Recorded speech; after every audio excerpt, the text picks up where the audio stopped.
Hello, bonjour.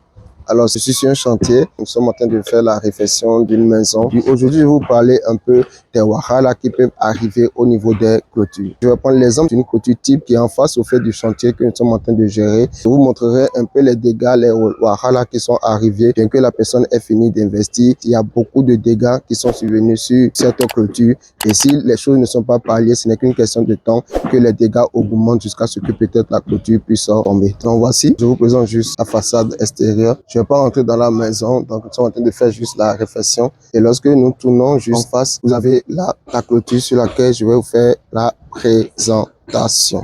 Alors, dans ma vidéo antérieure, j'avais parlé de l'importance de pouvoir réaliser cette clôture en deux phases. Il y a la phase sous-bassement ou fondation et ensuite il y a la phase élévation. Donc, la clôture que vous voyez ici, jusqu'à ce niveau, c'est ce que nous appelons le chaînage bas. Vous voyez là où il y a un peu quelques dégâts, c'est là la fin de la fondation de la clôture. Et à partir de là, jusqu'en haut, vous avez au fait l'élévation de la clôture. Donc ici, il n'y a pas de chaînage haut pour cette clôture. Alors, qu'est-ce qui se passe? Vous voyez un peu les dégâts dont je vais vous parler, les wahala liés aux clôtures. Vous voyez que ce qu'on appelle l'éclatement de béton. L'éclatement de béton, je vais circuler un peu le long de la clôture afin que vous puissiez voir un peu plus encore pourquoi est-ce que je suis en train de parler. Vous voyez un peu, là vous avez l'éclatement de béton. Vous en avez encore là, à plusieurs endroits sur la même clôture. Vous en avez encore là.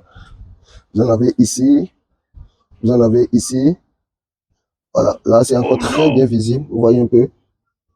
Le béton est en train de s'enlever. On appelle ça l'éclatement de béton dû au fait à la corrosion des fers qui se sont complètement rouillés à l'intérieur du béton. Vous voyez un peu la qualité du béton aussi. Tout ça aussi, ce sont des choses qui font que l'éclatement de béton. Donc vous voyez ici, il y a déjà l'éclatement qui a commencé. Donc tout ça, ça va s'éclater aussi. Comme ici, c'est bien fait. OK? Donc, en gros, lorsqu'on parle de construction d'une clôture, il est important pour nous de pouvoir comprendre qu'il faut utiliser ce qu'on appelle en génie civil les dispositions constructives. Et dans les dispositions constructives, il y a le dosage du béton, l'enrobage du béton, la qualité de fer qu'on utilise et tout le reste. Donc, souvent, lorsqu'il y a éclatement de béton, c'est parce que le dosage du béton n'a pas été respecté, parce que également l'enrobage qui est adapté au béton n'a pas été respecté. Regardez un peu ici, on a le fer et c'est presque à nu avec le mur. Or, normalement, le fer doit être au moins à 3 cm du béton afin que quand l'eau de pluie ruisselle au niveau de la clôture mouille le béton parce que le béton est toujours poreux, cette eau ne vienne pas toucher le fer. Mais quand c'est à nu, dès que le mur ou le béton est légèrement mouillé,